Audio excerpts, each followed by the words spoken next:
भाजपा के वरिष्ठ नेता राजेंद्र राठौड़ ने कहा कि देश ने 11 वर्षों में संकल्प से सिद्धि तक का सफर तय किया है।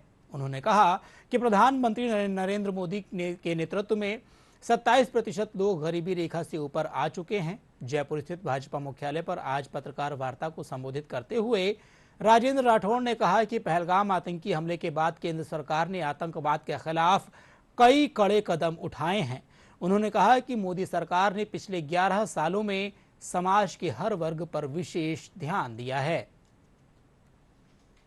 दुनिया के सबसे लोकप्रिय नेता नरेंद्र मोदी जी की अगुवाई में जो सरकार बनी थी,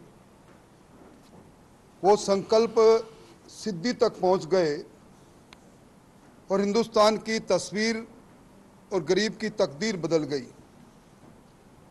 वर्ल्ड बैंक का अध्ययन ये कहता है कि देश के अंदर 27% लोग गरीबी की रेखा के ऊपर आ गए और हमारी अर्थव्यवस्था दुनिया की चौथी अर्थव्यवस्था बन गई।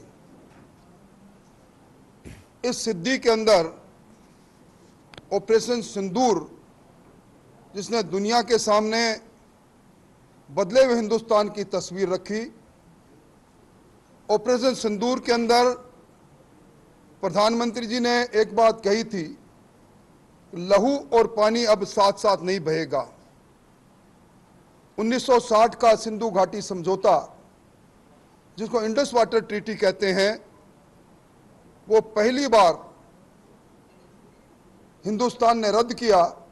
इसका सबसे ज्यादा फायदा राजस्थान, पंजाब, गुजरात और जम्मू कश्मीर को होगा। सिंधु नदी जल का जो सरप्लस वाटर है, जो हमने रोकने के बाद हमें मिलेगा, वो रावी व्यास के माध्यम से जो हरिके के बैराज में जाएगा और उसके साथ ही चिनाब का पानी रावी व्यास सतलुज लिंक कैनाल, जिसको SYL कहते हैं, उसके माध्यम से हरिके बैराज में जाएगा।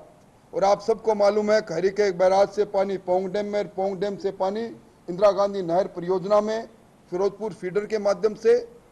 ये पानी जब सबसे पहले जिस सरहद में आ रहा है वो राजस्थान में आ रहा है और इसके लिए प्रारंभिक तौर पर 200 किलोमीटर नहर और 12 सुरंग बनाई जाएगी। बजट में भी देखा होगा कि हमारी GDP राजस्थान की किस गति से बढ़ रही है। हिंदुस्तान की अर्थव्यवस्था चौथी अर्थव्यवस्था बने, उसमें राजस्थान का बहुत बड़ा योगदान रहेगा। राजस्थान की GDP में कृषि का योगदान बढ़ेगा और हम $350 बिलियन की इकोनॉमी बनने के लिए और आगे बढ़ेंगे। राजस्थान का बहुत बड़ा हिस्सा इसके अंदर है।